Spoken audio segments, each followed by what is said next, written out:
हम देखते हैं सीआई का एक काफी अच्छा सवाल, बहुत इंपॉर्टेंट क्वेश्चन जो अभी पटवार 2025 के किसी पेपर का सवाल है। 4,420 रुपए की राशि को एक्स और वाई के बीच विभाजित करा जाता है।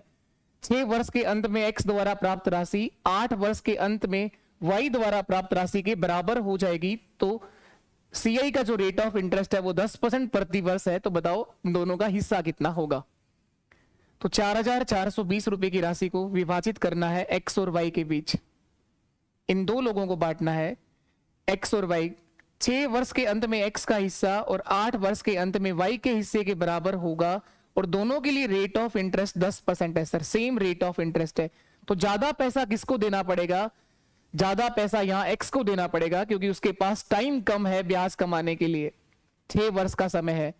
तो डायरेक्ट अगर देखना चाहें तो आप केवल इस रेट ऑफ इंटरेस्ट को सरल करिए। ब्याज की दर 10% है, जिसका मतलब होगा 1/10। 1/10, 10/100 का मतलब 1/10। तो एक्स और वाई का हिस्सा देखो क्या होगा। वाई को अगर 10 रुपए मिलेंगे तो एक्स को 11 मिलेगा, एक्स का हिस्सा ज्यादा होगा। इन दोनों के बीच टाइम का डिफरेंस कितने साल का है? 2 वर्ष का है सर, क्योंकि इसका समय 6 वर्ष है और यहां पर टाइम जो है 8 वर्ष है। इसका स्क्वायर कर दो आप लोग। 11 का स्क्वायर कितना होता है? 121। और 10 का स्क्वायर कितना होगा? 100। इसी अनुपात में पैसा बांटना है।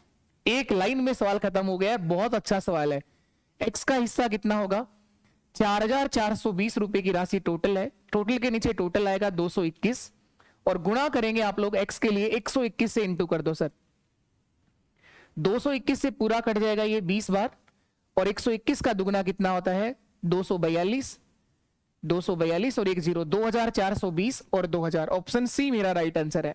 ऑप्शन सी राइट है। एक बार और समझिएगा, अगर बेसिक पे जाएं हम लोग तो आपको मिश्रधन का एक बेसिक फॉर्मूला आना चाहिए। अमाउंट कैसे निकालते हैं, मिश्रधन का एक बेसिक फॉर्मूला आपको आना चाहिए।